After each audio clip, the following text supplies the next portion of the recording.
Hello students, আজি আমি Indian হিষ্ট্ৰীৰ খুবেই এটা ইম্পৰ্টেণ্ট টপিক বুদ্ধিজমৰ ওপৰত আলোচনা কৰিম। আশা কৰোঁ আপোনালোকৰ কাৰণে এই সেশনটো খুবেই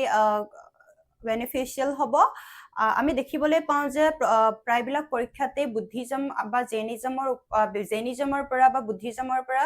কুৱেশ্যন অহাটোৰ প্ৰবেবিলিটি খুবেই থাকে। সেইটো কাৰণে এই টপিক কেইটা আমি ভালদৰে পঢ়াটো আমাৰ কাৰণে ভাল হ'ব বা আহিবলগীয়া গোটেইকেইটা কম্পিটিটিভ পৰীক্ষাৰ কাৰণে। আহক আমি আজি এই সেশনটো আৰম্ভ কৰোঁ।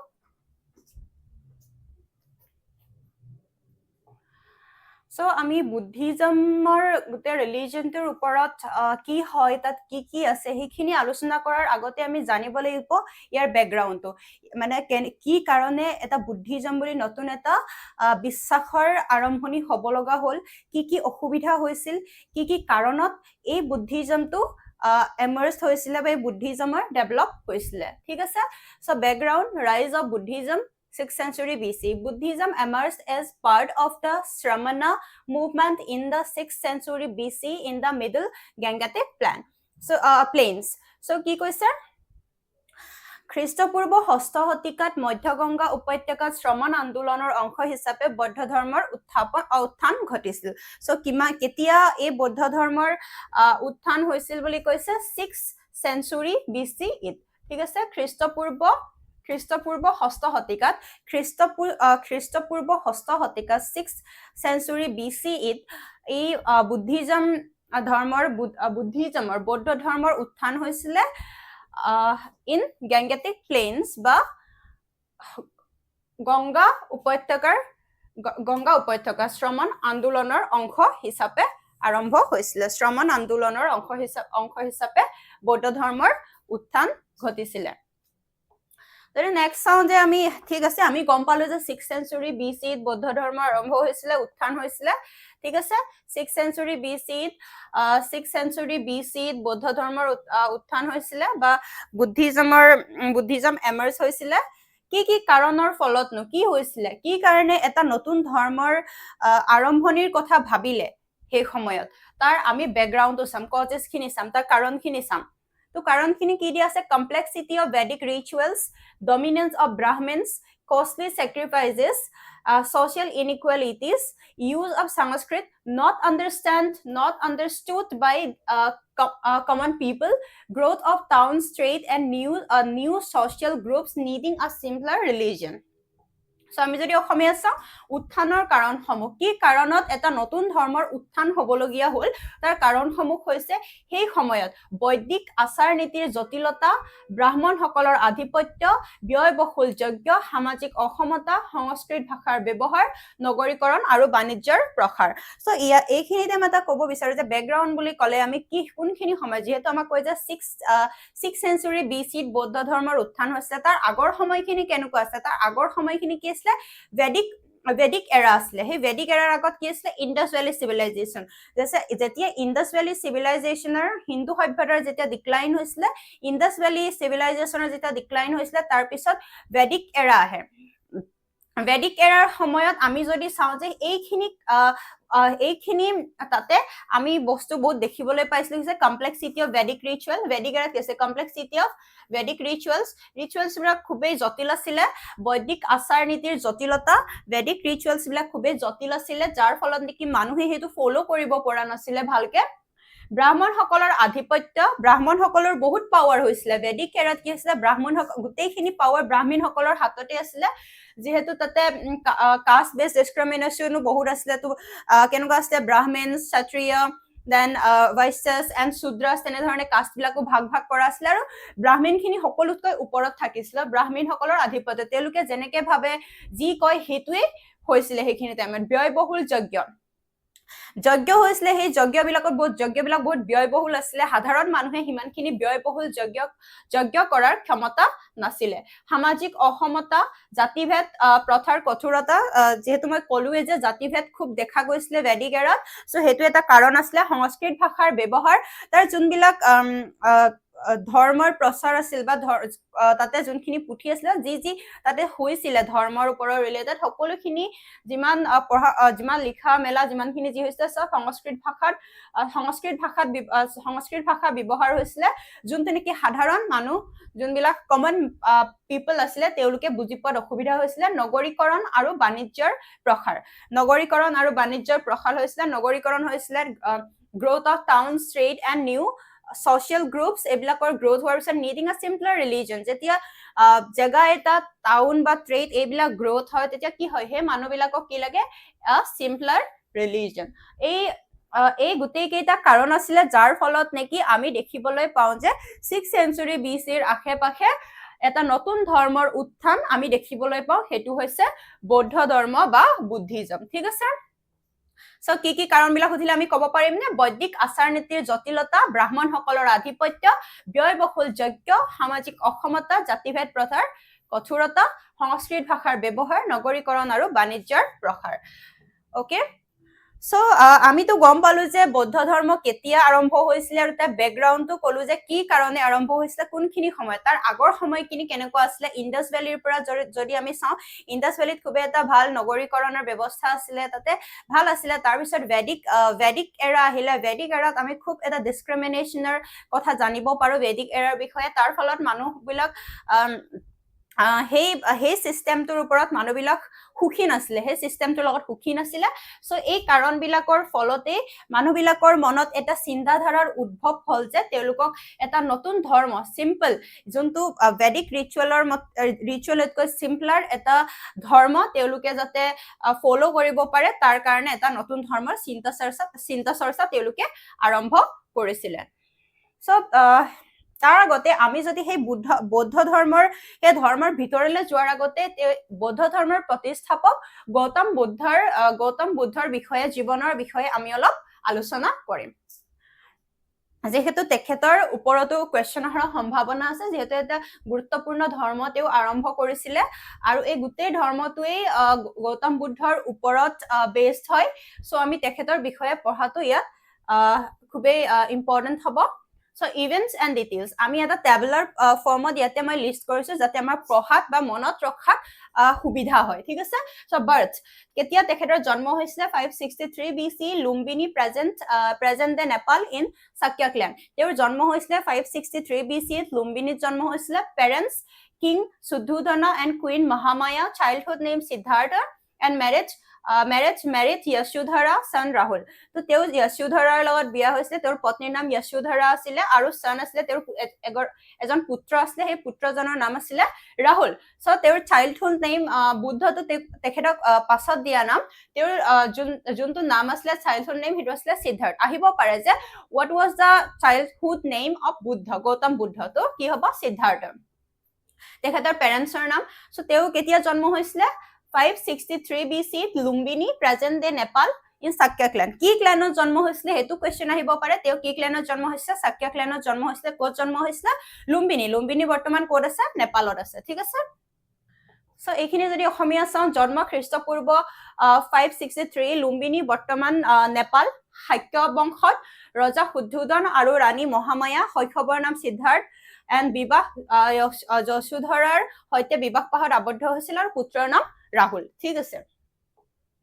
দেন four sites তেও এবাৰ কি হৈছিল এবাৰ ফুৰিবলৈ ওলাই যোৱাৰ পিছত তেও কিছুমান বস্তু দেখা পালে তাতে লগ পালে যাৰ ফলত নেকি তেওঁৰ এটা বহুত চেঞ্জ আহিছিল মাইন্ডসেটত তেও তাৰ পিছত ঘৰ এৰিবলৈও সিদ্ধান্ত লৈছিল কি বস্তুনো দেখিছিল তেও কি সাইটস আছিল কি দৃষ্টিগোচৰ হৈছিল তেখেতৰ ঠিক আছে কি দৃষ্টিগোচৰ হৈছিল যদি কওঁ চাৰি দৃশ্য এজন বৃদ্ধ মানুহ সো ওল্ড ম্যান এজন বৃদ্ধ মানুহ সিক ম্যান এজন বেমাৰী মানুহ এটা ডেড বডি আৰু এসেটিক মানে হল এজন সন্ন্যাসী লগ পাইছিল সো সুধিব পাৰে যে four sides of what were the four sides of Gautam Buddha four sides কি আছিল old man sick man dead body and ascetic এইখিনি আপোনালোকে মনত ৰাখিব old man sick man dead body and ascetic ঠিক আছে সো এজন বৃদ্ধ মানুহ এজন বেমাৰী মানুহ এটা ডেড বডি আৰু এজন সন্ন্যাসী ৰিনাউন্সিয়েশ্যন তো এইবোৰ লগ পোৱাৰ পিছত এইখিনি দেখাৰ পিছত তেওঁ গৃহত্যাগ কৰিছিলে এট দ্য এজ অফ 29 ঠিক আছে এট দ্য এজ অফ 29 এই ৰিনাউন্সিয়েশ্যনৰ প্ৰক্ৰিয়াটো যেতিয়া তেওঁ ঘৰ ত্যাগ কৰিছিলে এইখিনিক ইয়াক কোৱা হয় মহাবিনিষ্ক্ৰমণা বুলি কোৱা হয় enlightenment at the age of 35 Bodh Gaya under Bodhi tree তেওঁ জ্ঞান প্ৰাপ্তি কৰিছিলে কেতিয়া at the age of 35 at Bodh Gaya under Bodhi tree বোধগয়াৰ বোধিত্ৰীৰ তলত তেওঁ জ্ঞান প্ৰাপ্তি কৰিছিলে তো এট দ্য এজ অফ 35 যেহেতু 29 তেওঁ ঘৰৰ পৰা ওলাই আহি পিনি তেওঁ ইয়াতে বোধগয়াত থকা বোধিত্ৰীৰ তলতে তেওঁ ধ্যানত বহিছিলে আৰু তাৰ পিছতে তেওঁ জ্ঞান প্ৰাপ্তি কৰিছিলে এট দ্য এজ অফ 35 সেই গছজোপাৰ তলতে যদি বোধিত্ৰী বুলিও কয় বোধগয়া যোনটো নেকি বৰ্তমান বিহাৰত আছে তো তাৰ পিছত তেওঁ যেতিয়া জ্ঞান প্ৰাপ্তি কৰিলে তেওঁ ফাৰ্ষ্ট চাৰ্মন তেওঁ যোনটো জ্ঞান সেই জ্ঞানটো দিছিলে ক'ত সাৰনাথত ধৰ্মচক্ৰ পৰিৱৰ্তন বুলি হেতু কি বুলি কয় ধৰ্মচক্ৰ প্ৰৱৰ্তন বুলি কয় ফাৰ্ষ্ট চাৰ্মনটোক that 483 BCE Kushinagar Mahaparinirvana so তেখেতৰ মৃত্যু হৈছিলে 483 BC কুশীনগৰত ক'ত মৃত্যু হৈছিলে কুশীনগৰত তো আপোনালোকে ৰিভিজন পাৰ্পছত ভাল হ'ব বুলি ভাবো যে এইখিনি মেইন পইণ্টছ খিনি টেবুলাৰ ফৰ্মত ওলাই দিয়া হৈছে আপোনালোকে মনত ৰাখিব যে 4 সাইডছ কি আছিলে ওল্ড ম্যান সিক ম্যান ডেড বডি এসেটিক ৰিনাউন্সিয়েশ্যন কেতিয়া হৈছিলে এট দ্য এজ অফ 29 আৰু হেতু কি বুলি কয় মহাবিনিষ্ক্ৰমণা এনলাইটেনমেন্ট কেতিয়া হৈছিলে at the age of 35 at Bodh Gaya under Bodhi tree আৰু ফাৰ্ষ্ট চাৰ্মন ক'ত দিছিলে সাৰনাথত দিছিলে আৰু সেই হেতু কি বুলি কয় ধৰ্মচক্ৰ প্ৰৱৰ্তন বুলি কয় আৰু তেখেতৰ মৃত্যু হৈছিলে 483 BC কুশীনগৰত মৃত্যু হৈছিলে মহাপৰিনিৰ্বাণ বুলি কয় এয়া বোধিত্ৰী ইন বোধগয়া এই গছজোপাই আছিলে যোনজোপা গছৰ তলত নেকি গৌতম বুদ্ধই ধ্যান কৰি পিনি জ্ঞান প্ৰাপ্তি কৰিছিলে সো চাৰি দৃশ্য অসমীয়া যদি চাওঁ এজন বৃদ্ধ মানুহ এজন বেমাৰী মানুহ এটা মৃতদেহ আৰু এজন সন্ন্যাসী গৃহত্যাগ কেতিয়া কৰিছিলে 29 বছৰ বয়সত আৰু হেতু কি বুলি কোৱা হয় মহাবিনিষ্ক্ৰমণ বুলি কয় বুদ্ধত্ব লাভ বা তেওঁ যেতিয়া জ্ঞান প্ৰাপ্তি কৰিছিলে 35 বছৰ বয়সত বোধগয়াত বোধিত্ৰীৰ তলত ঠিক আছে ধৰ্মোপদেশ প্ৰথম উপদেশ ক'ত দিছিলে তেওঁ ধৰ্মৰ উপদেশ ক'ত দিছিলে জ্ঞান প্ৰাপ্তিৰ পিছত সাৰনাথত দিছিলে সাৰনাথ বুলি আমি কওঁ ধৰ্মচক্ৰ প্ৰৱৰ্তন বুলিও কয় মৃত্যু 483 খ্ৰীষ্টপূৰ্বত কুশীনগৰত হৈছিলে আৰু হেতুক আমি কি বুলি কওঁ মহাপৰিনিৰ্বাণ বুলিও কওঁ সো এয়া তেওঁৰ প্ৰথম যেটো চাৰ্মন আছিলে তাৰ এটা ষ্টেচু এতিয়াও আমি সাৰনাথত দেখিবলৈ পাওঁ য'ত তেওঁ প্ৰথম চাৰ্মন দিছিলে বা তেওঁ প্ৰথম য'ত উপদেশ দিছিলে তাৰ এটা ষ্টেচু আমি এতিয়াও দেখিবলৈ পাওঁ ঠিক আছে ইন সাৰনাথ সো কোৰ টিচিং অফ বুদ্ধিজম কোৰ টিচিং হে বুদ্ধিজমৰ আণ্ডাৰৰ কোৰ টিচিং খিনি কি আছিলে কি শিকাইছিলে তাৰ ভিতৰৰ বস্তুখিনি কি Buddha focused on practical ethics not metaphysical speculation for noble truth চতুৱাৰ এইখিনি মনত ৰাখিলে হ'ল সত্যনি এইখিনি নালাগে ফৰ নোবেল ট্ৰুথ দুখ সমুদায় নিৰোধ and মগ্গ Dukkha, life is full of suffering. Samudaya, cause of suffering is tanha, desire. Nirudh, suffering can be ended. Magga, path to end suffering is enlightened, eightfold path. তো অসমীয়া যদি আমি চাওঁ বৌদ্ধ ধৰ্মৰ মূল শিক্ষাসমূহ কি কোৰ টিচিং কিনে কি হয় বুদ্ধই কোনো অলৌকিক আৰু আধ্যাত্মিক জল্পনা কল্পনাতকৈ ব্যৱহাৰিক নৈতিকতাৰ অলৌকিক বা আধ্যাত্মিক জল্পনা কল্পনাতকৈ ব্যৱহাৰিক নৈতিকতাক বৌদ্ধ ধৰ্মত বেছি গুৰুত্ব দিয়া হৈছিল চাৰি আৰ্য সত্য ঠিক আছে চাৰি আৰ্য সত্য কি আছিল দুখ জীৱনত দুখেৰে পৰিপূৰ্ণ সমুদায় দুখৰ মূল কাৰণ হল তৃষ্ণা বা কামনা কি কৈছে চাৰিটা আৰ্য সত্য আছে মানুহৰ বা জীৱনত চাৰিটা আৰ্য সত্য আছে হে আৰ্য সত্য কিনি হৈছে নোবেল ট্ৰুথ আছে দুখ মানুহৰ জীৱনত থাকিবই জীৱনটো দুখেৰে পৰিপূৰ্ণ দেন সমুদায় দুখৰ মূল কাৰণ হল তৃষ্ণা বা কামনা দুখ আছে হে দুখৰ মূল কাৰণটো কি দুখৰ মূল কাৰণটো হৈছে সমুদায় বা তৃষ্ণা ডিজায়াৰ নিৰোধ এই দুখৰ অন্ত পেলোৱাটো সম্ভৱ ঠিক আছে নিৰোধ এই দুখৰ এই দুখৰ অন্ত পেলোৱাটো সম্ভৱ আমাৰ জীৱনত দুখ আছে সেই দুখৰ কাৰণ হৈছে ডিজায়াৰ ঠিক আছে সেই দুখৰ কাৰণ হৈছে তৃষ্ণা বা কামনা আৰু সেই দুখক তৃষ্ণা বা কামনাৰ ফলত সৃষ্টি হোৱা দুখক আমি কি কৰিব পাৰো অন্ত পেলাব পাৰো এটো অন্ত পেলোৱাটো সম্ভৱ দেন মাৰ্গ ঠিক আছে দুখ নিবাৰণৰ উপায় হল অষ্টম মাৰ্গ বা আতুতা মহৎ বা হট পথ তো 8 fold যোনটো পাথ আছে সেই 8 fold পাথ আমি ফলো কৰি পিনি আমাৰ জীৱনত যিমান দুখ আছে সেইখিনি কি কৰিব পাৰো আমি নিৰোধ কৰিব পাৰো সেই মাৰ্গৰ জৰিয়তে আমি নিৰোধ কৰিব পাৰো সো সেই 8 fold পাথ কিনিনো কি অষ্টাংগিক মাৰ্গ বুলিও কয় এই 8 fold পাথ কিনি কি হয় কেনেকে সেই ৰাস্তাৰ জৰিয়তে সেই আঠটা ৰাস্তা ফলো কৰি আমি কেনেদৰে নিজৰ দুখটো আমি কি কৰিব পাৰো নাইকিয়া কৰিব পাৰো অন্ত পেলাব পাৰো হেতু আমি some divided into wisdom conduct and meditation এই ৰাস্তাখিনিক বা সেই অষ্টাংগিক মাৰ্গক সেই আঠটা মাৰ্গক আমি কি কৰিব পাৰো তিনিটা ভাগত আমি ভাগ কৰিব পাৰো উইজডম কন্ডাক্ট এন্ড মেডিটেশন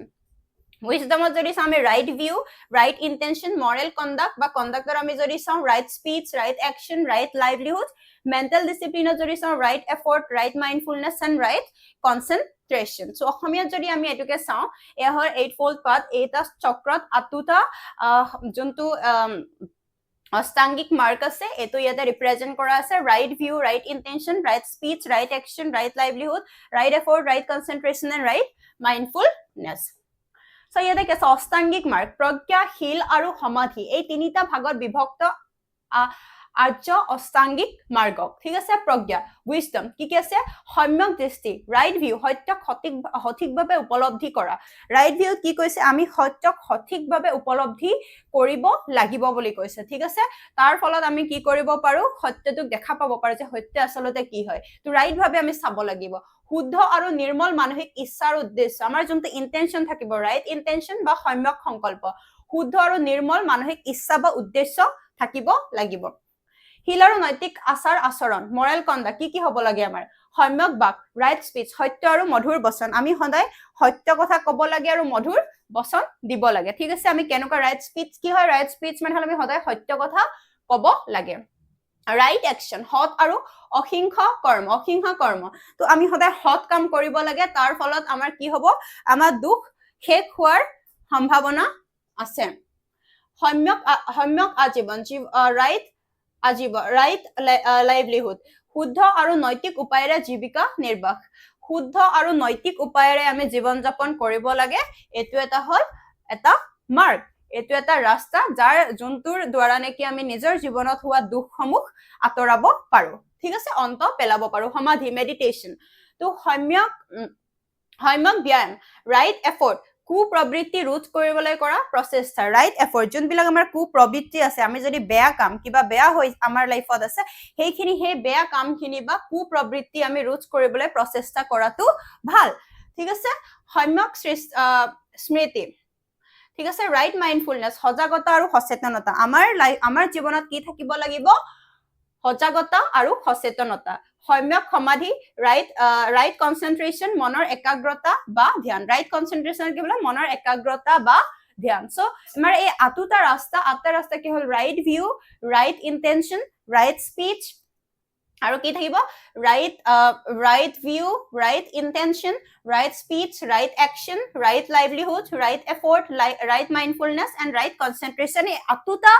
মাৰ্গৰ জৰিয়তে আঠটা ৰাস্তাৰ জৰিয়তে আমি আমাৰ জীৱনত হৈ থকা দুখ আমি অন্ত পেলাব পাৰো ঠিক আছে এই আঠটা মাৰ্গৰ নাম আমি মনত ৰখাটো খুব ইম্পৰ্টেন্ট আপোনালোকে একদম ভালকে মনত পেলাই লব এটো ভালকে ৰিভিজনো কৰিব পাৰিব যেহেতু ৰিভিজন পাৰপাসেৰে নোটছখিনি বনোৱা হৈছে আপোনালোকে ভালদৰে নামখিনি মনত ৰাখিব কিয়নো সুধিব পাৰে যে এমসিকিউত আহিব পাৰে যে তাৰে চাৰিটা অপশন দিয়া থাকিব তাৰে আমাৰ তিনটা অষ্টাংগিক মাৰ্গৰ যিকোনো তিনটা দিয়া থাকিব অষ্টাংগিক মাৰ্গ দেন এটা নোহোৱা দিয়া থাকিব তেতিয়া আপোনালোকক সুধিব পাৰে যে তলৰ কোনটো অপশন অষ্টাংগিক মাৰ্গত নাই আঠটা যোনটা মাৰ্গ আমাক দিয়া আছে দুখ শেষ অন্ত পেলাবলৈ তাৰ ভিতৰত নহয় তাৰে এটা নহয় তেতিয়া আমি গম পাব লাগিব যে কোনটো নহয় হয় নে নহয় ঠিক আছে বা এটা এটা তাত দি পিনি সুধিব পাৰে তলৰ কোনটো অষ্টাংগিক মাৰ্ক হয় ঠিক আছে তো আমি গম পাব লাগিব কোনটো সেই আঁঠুত আমি কোনটো আহিব সেইটোতো নাজানো আমি পৰীক্ষাত আমি গোটেই কেইটা মনত ৰাখিব লাগিব ভালদৰে So Panchashil, by Sap or Buddhist Sangha and monastic order. First time I pahim Buddhist Sangha, jehetu Buddhism or Buddhist Sangha asle organized Buddhist Sangha asle monastic order. Founded by Buddha, Buddha found korisile Buddhist Sangha open to all caste and women jehetu etue karon asile jehetu agor jonto Vedic era asle tate ধৰ্মৰ বা যোনটো আমি যদি চাওঁ যিকোনো কামত open নাছিলে সবৰ কাৰণে অল কাষ্ট এণ্ড উইমেনৰ কাৰণে যেহেতু আপাৰ ক্লাছ লোৱাৰ ক্লাছৰ তাতে কনচেপ্ট আছিলে তো তাতে সকলো মানুহে সকলো ধৰণৰ কাম কৰিব পৰা নাছিলে কিন্তু এই বুদ্ধিজমত কি আছিলে যোনটো মনেষ্টিক অৰ্ডাৰ আছিলে বুদ্ধিষ্ট সংঘত open to all caste and women সকলকো মহিলা সকলকো ইয়াতে এলাউ কৰা হৈছিলে two groups bhikkhunis monks and bhikkhus and bhikkhunis monks and nuns lived in viharas thakile jot teologe thakisile hebilako viharas buli koisile to Panchashil 5 concepts of precept ki teologe mani cholibo lagisile no killing teologe hotya koribo nuare no stealing sur koribo nuare no lying misa kotha kobo nuare no intoxicant teologe enu madak drobya teologe hewon koribo nuare no sexual misconduct teologe sexual যোনবিলাক মিসকণ্ডাক্ট আছে হেতুত তেওঁলোকে involve হ'ব নোৱাৰে so বুদ্ধৰ দ্বাৰা প্ৰতিষ্ঠিত founded বাই বুদ্ধ যোনবিলাক বৌদ্ধ সংঘ আছিলে সকলো জাতি আৰু মহিলাৰ বাবে মুকলি open to all caste and women এই বুদ্ধ সংঘটো সকলো জাতি আৰু মহিলাৰ কাৰণে মুকলি কৰা হৈছিলে দুটা গুড ভিক্ষু আৰু ভিক্ষুনী টু গ্ৰুপছ ভিক্ষুছ এণ্ড ভিক্ষুনিছ আছিলে তাতে সংঘবিলাকত দেন বিহাৰত বসবাস লিভড ইন বিহাৰাজ সংঘৰ সদস্যসকলে সাধাৰণতে বিহাৰ বা মঠত বাস কৰিছে এই সংঘৰ বৌদ্ধ সংঘৰ যোনবিলাক সদস্য আছিলে তেওঁলোকে বিহাৰত বা মঠত বাস কৰিছিলে ঠিক আছে তেওঁলোকৰ পঞ্চশীল কি আছিলে কি পঞ্চশীল বা পাৰসেপচন কি মানি চলিব লাগিছিলে অহিংসা নো কিলিং ঠিক আছে নো কিলিং প্ৰাণী বধৰ পৰা বিৰত থকা অস্তেয় বা নো ষ্টিলিং চুৰি কাৰ্যৰ পৰা আস্তেয় বুলিও কয় এইটোক নৌ যোনটো আস্তেয় এনেকেও কয় আস্তেয় ঠিক আছে আস্তেয় নো ষ্টিলিং চুৰি কাৰ্যৰ পৰা বিৰত থকা দিয়া নোহোৱা বস্তু গ্ৰহণ নকৰা যোনটো আপোনাক দিছে বা যোনটো সেই বৌদ্ধ সংঘৰ যোনবিলাক সদস্য আছিলে তেওঁলোকক যি বস্তু দিয়া হৈছিলে তেওঁলোকে সেইটোৱে ল'ব লাগিব তেওঁলোকে নিদিয়া বস্তু ল'ব নোৱাৰে বা ষ্টিল কৰিব নোৱাৰে চুৰ কৰিব নোৱাৰে সত্যবাদিতা মিছা কথা কোৱাৰ পৰা বিৰত থকা মদ্যপান ত্যাগ কৰা নো ইনটক্সিকেন্স সকলো ধৰণৰ নিচাযুক্ত দ্ৰব্য সেৱনৰ পৰা বিৰত থকা ব্ৰহ্মচৰ্য বা ব্যভিচাৰ ত্যাগ নো সেক্সুৱেল মিসকণ্ডাক্ট কামাচাৰ বা যৌন বিসংগতিৰ পৰা বিৰত থকা ঠিক আছে So next, Buddhist literature, Tripitaka. Buddhist literature, hekhini homayat ki literature ami dekhibole pao. Tripitaka asle tinikhon tinta pitaka asle written in Pali, ki bhasha likha hoisile Pali. আৰু এটা এইটো কাৰণ আছিলে যে যোনবিলাক ভেদিক এৰাৰ যদি আমি লিটাৰেচাৰ চাওঁ বা যিবিলাক বস্তু যদি চাওঁ সেইবিলাক কিহৰ লিখা আছে কি ভাষা লিখা আছে লিটাৰেচাৰ বিলাক সংস্কৃত ভাষা সাধাৰণ মানুহে নাজানিছিলে বুজি নাপাইছিলে তো তেওঁলোকে সেইটো বস্তুত যোনটো বস্তু বুজিয়ে নাপায় তেওঁলোকে একো তাৰ বস্তুত ইনভলভ হ'ব নোৱাৰে সেইটো বিষয়ে একো নাজানে কিন্তু যোনটো বুদ্ধিজমৰ সময়ৰ লিটাৰেচাৰ আছিলে সেইখিনি কি ভাষা লিখা হৈছিলে পালি ভাষা যোনটো নেকি সাধাৰণ জনসাধাৰণে ব্যৱহাৰ কৰা ভাষা পালি ভাষা তো সুধিব পাৰে যে কি ল্যাঙ্গুৱেজ ইউজ কৰিছিলে ইন বুদ্ধিষ্ট লিটাৰেচাৰ ঠিক আছে বুদ্ধিষ্ট লিটাৰেচাৰ বিলাকত কি ল্যাঙ্গুৱেজ ইউজ কৰিছিলে পালি পিটাকা তিনিখন পিটাকা আছিলে বিনয় পিটাকা সুত পিটাকা এণ্ড অভিধাম পিটাকা কন্টেন্টস কি আছিলে তাতে বিনয় পিটাকা ৰুলছ অফ মংস বিলাকে যোনবিলাক সংঘ আছে সেই সংঘৰ মংস বিলাকে কি ৰুলছ ফলো কৰিব ঠিক আছে বিনয় পিটাকাত আছিলে ৰুলছ অফ মংস এণ্ড সুত পিটাকাৰ আছিলে বুদ্ধ চাৰ্মনছ এণ্ড টিচিংছ সুত পিটাকাৰ আছিলে বুদ্ধ চাৰ্মনছ এণ্ড টিচিং বুদ্ধই যোনবিলাক উপদেশ দিছিলে বা জ্ঞান দিছিলে যোনবিলাক টিচিং আছিলে শিক্ষা আছিলে সেই চাৰ্মনছ এণ্ড টিচিংছ বিলাক আছিলে সুত পিটাকাত ঠিক আছে বিনয় পিটাকাত কি আছিলে বিনয় পিটাকাৰ আছিলে ৰুলছ অফ মংস আৰু সুত পিটাকাৰ আছিলে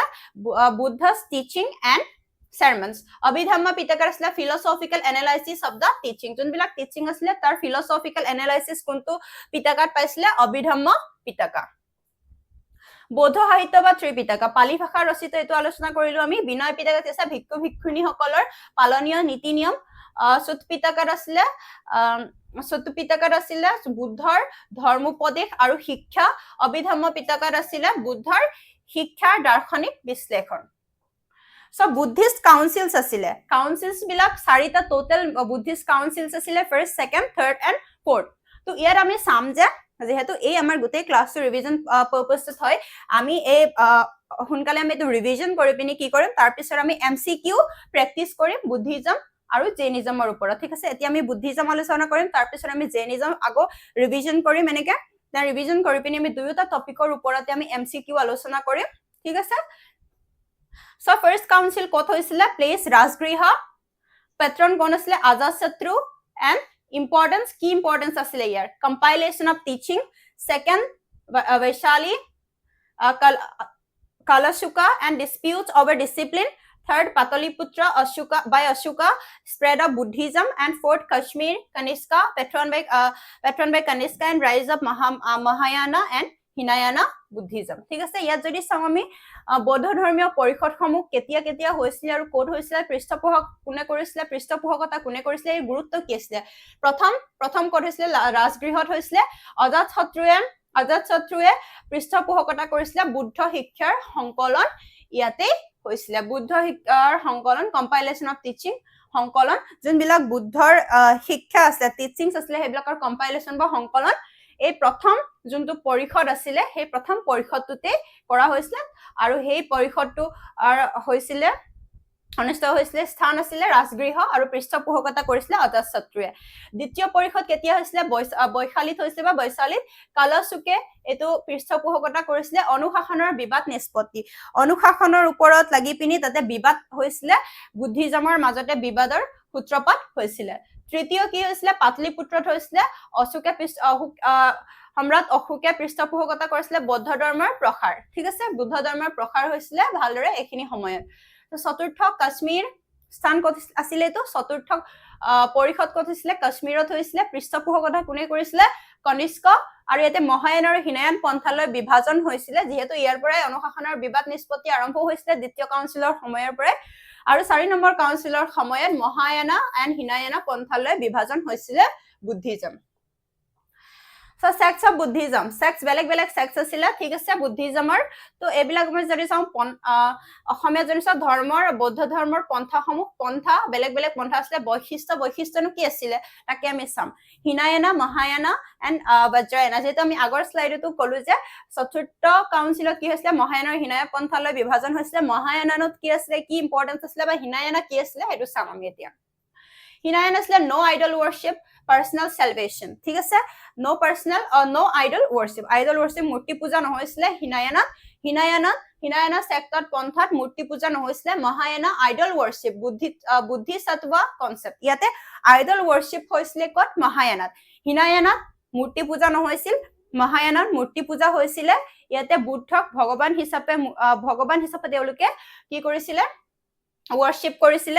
বজ্ৰায়না এটা আছে তান্ত্ৰিক প্ৰেক্টিসেস বজ্ৰায়নাত কি হৈছে তান্ত্ৰিক প্ৰেক্টিসেস তেওঁলোকে কৰিছিল সো বৌদ্ধ ধৰ্মৰ পন্থাসমূহ কি আছিল হিনায়ান মহায়ান এণ্ড বজ্ৰায়ন মূৰ্তি পূজা নকৰে ব্যক্তিগত মুক্তি বা নিবাৰণৰ ওপৰত গুৰুত্ব দিয়ে হিনায়ানত কি কৰিছিল তেওঁলোকে মূৰ্তি পূজা নকৰে আৰু ব্যক্তিগত মুক্তি বা নিবাৰণৰ ওপৰত গুৰুত্ব দিয়ে মহায়ানত হৈছিল মূৰ্তি পূজা কৰে বোধিসত্ত্বৰ ধাৰণাৰ ওপৰত তেওঁলোকে বিশ্বাস ৰাখিছিল তান্ত্ৰিক ক্ৰিয়াকলাপ আৰু সাধনাৰ ওপৰত আধাৰিত বজ্ৰায়ন ঠিক আছে ওকে স্প্ৰেড অফ বুদ্ধিজম কেনেকৈ স্প্ৰেড হৈছিল যেন নতুন এটা ধৰ্ম আছিল তো তাৰ আগত তো বুদ্ধিজম নাছিল এটা নতুন ধৰ্মৰ উৎপত্তি হৈ কেনেদৰে গোটেই ভাৰতবৰ্ষত বা বেলেগ ঠাইত স্প্ৰেড হৈছিল এই বুদ্ধিজম ধৰ্মটো ৰয়েল পেট্ৰনছ অশোকাই কি কৰিছিল ৰয়েল পেট্ৰনছ কোন আছিল কোনে ৰয়েল পৃষ্ঠপোষকতা কোনে আছিল পৃষ্ঠপোষক কোন আছিল sent missionaries to Sri Lanka and central Asia শ্ৰীলংকাৰ দৰে জাগালৈ অশোকাই মিশনাৰী সেন্ড কৰিছিল to spread Buddhism Kanishka spread to central Asia and China কনিষ্কাই কি কৰিছিল চেন্ট্ৰেল এছিয়া আৰু চাইনাত বুদ্ধিজম স্প্ৰেড হোৱাত পৃষ্ঠপোষকতা লৈছিলে ঠিক আছে reasons for spread simple teaching কি কাৰণত বুদ্ধিজম ইমান ভালদৰে স্প্ৰেড হ'ব পাৰিলে বাকি ধৰ্মৰ তুলনাত আৰু সেইখিনি সময়ত আৰু বেলেগ আৰু ধৰ্ম উৎপত্তি হৈছিলে কিন্তু গোটেই ধৰ্মখিনিৰ ভিতৰতো বুদ্ধিজমেইনো কিয় ইমান ভালদৰে স্প্ৰেড হ'ল এইকেইটা কাৰণ সিম্পল টিচিং আছিলে ইয়াৰ সাধাৰণ টিচিং দেন ইউজ অফ পালি ভাষা ব্যৱহাৰ কৰিছিলে যিহেতু কলোৱে মই পালি ভাষা ব্যৱহাৰ হৈছিলে ইয়াতে যোনটো সাধাৰণ জনসাধাৰণে ব্যৱহাৰ কৰিছিলে ৰয়েল সাপোৰ্ট আছিলে অৰ্গেনাইজ সংঘ ঠিক আছে সুসংগঠিত সংঘ আছিলে ৰাজকীয় পৃষ্ঠপোষকতা অশোক শ্ৰীলংকা আৰু মধ্য এছিয়ালৈ ধৰ্ম প্ৰচাৰক পঠিয়াইছিলে শ্ৰীলংকা আৰু মধ্য এছিয়ালৈ ধৰ্ম প্ৰচাৰক পঠাইছিলে অশোকে কনিষ্ক মধ্য এছিয়া আৰু চীন দেশলৈ বৌদ্ধ ধৰ্মৰ বিস্তাৰ কৰিছিল ঠিক আছে প্ৰসাৰৰ কাৰণসমূহ সৰল শিক্ষা বুদ্ধৰ সৰল আৰু সহজ বুদ্ধ শিক্ষাসমূহ পালি ভাষাৰ ব্যৱহাৰ ৰাজকীয় সমৰ্থন বিভিন্ন শক্তিশালী ৰজাৰ সহায় আৰু পৃষ্ঠপোষকতা লাভ কৰিছিলে বুদ্ধিজমত ঠিক আছে সুসংগঠিত বৌদ্ধ সংঘসমূহৰ সক্ৰিয় ভূমিকা আছিলে বৌদ্ধ ধৰ্মটো স্প্ৰেড হোৱা ঠিক আছে বৌদ্ধ ধৰ্মটো প্ৰসাৰ হোৱাত সেই সুসংগঠিত বৌদ্ধ সংঘসমূহে খুবেই সক্ৰিয় ভূমিকা পালন কৰিছিলে বুদ্ধিষ্ট আৰ্ট এণ্ড আৰ্কিটেকচাৰ যদি কথা আমি যাওঁ সেইখিনি সময়ত কি আৰ্ট এণ্ড আৰ্কিটেকচাৰ আছিলে ষ্টুপাছৰ কথা যদি ফৰ এক্সাম্পল আমি যাওঁ সাঞ্চি ষ্টুপা এতিয়াও আমি দেখিবলৈ পাওঁ হয়নে সাঞ্চি ষ্টুপা ক'ত আছে মধ্যপ্ৰদেশত আছে সতিয়াস আছে কাৰ্লি কেভছ এণ্ড বিহাৰাছ অজন্তা কেভছৰ আমি দেখিবলৈ পাওঁ schools of art Gandhara and Mathura schools of art কি আছিলে গান্ধাৰা এণ্ড মথুৰা আছিলে বুদ্ধিজমৰ সময়ত education center Nalanda and Vikramashila Nalanda university আৰু বিক্ৰমশিলা ইউনিভাৰ্চিটিত বুদ্ধিজমৰ এডুকেশ্যন চেণ্টাৰ হিচাপে লোৱা হৈছিলে ঠিক আছে So, এয়া কি হৈছে সাঁচি স্তূপা ইন মধ্যপ্ৰদেশ আৰু এটা অজন্তা কেভছ যোনটো বুদ্ধিজমৰ বিভিন্ন পেইন্টিং আছে বুদ্ধিজম আৰু জৈনিজমৰ বিভিন্ন পেইন্টিং আছে অজন্তা কেভছৰ আমি এয়া পেইন্টিং দেখিবলৈ পাওঁ ঠিক আছে গৌতম বুদ্ধ সো বৌদ্ধ কলা আৰু স্থাপত্য একে স্তূপত সত্যাস বিহাৰা স্কুল অফ আৰ্ট হাসি স্তূপ কাৰ্লে গুহা অজন্তা গুহা গান্ধাৰণ মথুৰা হয়লি সো নালন্দা বিক্ৰমশিলা আছিলে শিক্ষাৰ কেন্দ্ৰসমূহ কি আছে নালন্দা এণ্ড বিক্ৰমশিলা ঠিক আছে ডিক্লাইন অফ বুদ্ধিজম ইমানখিনি স্প্ৰেড হোৱাৰ পিছত ইমান সিম্পল হোৱাৰ পিছত ধৰ্মটো ইমান মানুহে আঁকোৱালি লোৱাৰ পিছতো কি কাৰণে ডিক্লাইন হ'বলগীয়া হ'ল এই ধৰ্মটো সময়ৰ খুঁতত লাহে লাহে ডিক্লাইন হ'বলৈ লৈ আমি এইখিনি চাম ঠিক আছে ডিক্লাইন অফ বুদ্ধিজম কি আছে ৰিভাইভেল অফ হিন্দুইজমৰ যোনখিনি আগৰ লেক্স আছিলে সেইখিনি লাহে লাহে হিন্দুইজমৰ মাজতো তেওঁলোকে হেৰু ঠিক কৰিবলৈ আৰম্ভ কৰিলে যাৰ ফলত নেকি হিন্দুইজম ফিৰছে আকৌ ৰিভাইভ হৈছিলে লছ অফ ৰয়েল পেট্ৰনেছ লাহে লাহে পাছৰ সময়ছোৱাত তেওঁলোকে ৰাজকীয় যে পৃষ্ঠপোষকতা হেৰুৱাবলৈ আৰম্ভ কৰিছিলে ইন্টাৰনেল ডিভিজন তেওঁলোকৰ মাজতে বেলেগ যেনেকৈ আমি আগতে ক'লো যে ফৰ্থ কাউন্সিলৰ টাইমত য'ত কাশ্মীৰত কাউন্সিল হৈছিলে ফৰ্থ কাউন্সিল হৈছিলে তেতিয়া মহায়ান আৰু হিনায়ানলৈ ডিভাইড হৈছিলে তাৰ পিছতো আৰু বেলেগ ধৰণৰ তেওঁলোকৰ মাজতে আৰু বেলেগ পন্থালৈ ডিভিজন আৰু আমি দেখিবলৈ পাইছিলো ইনভেজন ডিষ্ট্ৰয়িং মনাষ্টেৰিজ যোনবিলাক ইনভেজন হৈছিলে ফৰেন ইনভেজন আছিলে তেতিয়া বিভিন্ন সময়ত সেইবিলাকে মনাষ্টেৰিজ বিলাক কি কৰিছিলে ডেষ্ট্ৰয় কৰি দিছিলে এবজৰ্পশ্যন ইনটু ভক্তি ট্ৰেডিশ্যন আৰু সেই তাৰ পিছতে ভক্তি ট্ৰেডিশ্যনত তেওঁলোকে সময়ৰ লগত যেতিয়া ভক্তি ট্ৰেডিশ্যনৰ আৰম্ভ হৈছে তেতিয়া তেওঁলোকে সেইটোৰ প্ৰতিও আকৰ্ষিত হৈছিলে So, হিন্দু ধৰ্মৰ পুনৰুত্থান ৰিভাইভেল অফ হিন্দুইজম ৰাজকীয় পৃষ্ঠপোষকতাৰ অভাৱ আভ্যন্তৰীণ বিভাজন আক্ৰমণকাৰীৰ দ্বাৰা মঠ বিহাৰ ধ্বংস আৰু ভক্তি পৰম্পৰাৰ সৈতে সংমিশ্ৰণ হৈ গৈছিলে বৌদ্ধ ধৰ্মটো তাৰ ফলত লাহে লাহে আমি বৌদ্ধ ধৰ্মৰ ডিক্লাইন আমি পতনৰ ফালে বৌদ্ধ ধৰ্মটো পতনৰ ফালে যোৱা দেখিবলৈ পাওঁ এইকেইটাই কাৰণ আছিলে Significance of Buddhism. Buddhismৰ গুৰুত্ব কি আছিলে? What were the significance of Buddhism? Promoted equality. যেহেতু ইনইকুৱেলিটি আছিলে তাৰ আগত যাৰ কাৰণে নেকি বুদ্ধিজমৰ নিচিনা ধৰ্ম এটাৰ জন্ম হ'ব লগা হ'ল বা উৎপত্তি হ'ব লগা হ'ল উত্থান হ'ব লগা হ'ল কিয়নো এটো কি কৰিছিলে ইনইকুৱেলিটি প্ৰমোট কৰিছিলে ঠিক আছে ইকুৱেলিটি প্ৰমোট কৰিছিলে এনকাৰেজ নন ভাইলেন্স এনকাৰেজ কৰিছিলে the Buddhism encouraged non-violence and spread Indian culture abroad আৰু বেলেগ দেশতো ইণ্ডিয়াৰ বাহিৰতো ইণ্ডিয়ান কালচাৰ তেওঁলোকে কি কৰিছিলে স্প্ৰেড কৰিছিলে influence art architecture and education so সমানতাৰ প্ৰসাৰ, প্ৰমোটেড ইকুৱেলিটি, বৌদ্ধ ধৰ্মই সমাজত সকলোৰে মাজত সমতাৰ ভাৱ প্ৰসাৰ কৰিছিলে, ঠিক আছে। দেন অহিংসা, এই ধৰ্মই হিংসা ত্যাগ কৰি অহিংসাৰ নীতি পালন কৰিবলৈ অনুপ্ৰাণিত কৰিছিলে। বৌদ্ধ ধৰ্মৰ জৰিয়তে ভাৰতীয় সভ্যতা আৰু সংস্কৃতি বহিৰাষ্ট্ৰত বিয়পি পৰিছিল। বৌদ্ধ ধৰ্মই দেশৰ কলা সংস্কৃতি, স্থাপত্য, শিল্প আৰু শিক্ষা ব্যৱস্থালৈ অভূতপূৰ্ব অৱদান আগবঢ়াইছিলে। এইকেইটা বহুত ইম্পৰ্টেণ্ট চিগনিফিকেন্স, বৌদ্ধ ধৰ্মৰ গুৰুত্ব আছিলে, যাৰ ফলত নেকি এই সমাজত এইখিনি গুৰুত্বপূৰ্ণ ভূমিকা পালন কৰিছিলে বৌদ্ধ ধৰ্মই। সো এইটোৱে আছিলে আজিৰ বুদ্ধিজমৰ ওপৰত আমাৰ সেশনটো। সো পৰৱৰ্তী নেক্সট ক্লাছত আমি কি কৰিম, জৈনিজমৰ ওপৰত আলোচনা কৰিম, ঠিক এনেদৰে ৰিভিজন পাৰ্পছৰ কাৰণে। তাৰপিছত আমি বুদ্ধিজম আৰু জৈনিজম দুয়োটা টপিকৰ ওপৰতে আমি MCQ সেশন এটা লৈ আহিম, আৰু MCQ ইম্পৰ্টেণ্ট যোনবিলাক MCQ আছে বুদ্ধিজম আৰু জৈনিজমৰ সেইখিনি আমি আলোচনা কৰিম, ঠিক আছে। সো আজিলৈ ইমানেই আছিল, সকলোকে ধন্যবাদ। আকৌ নেক্সট ক্লাছত লগ পাম, ধন্যবাদ।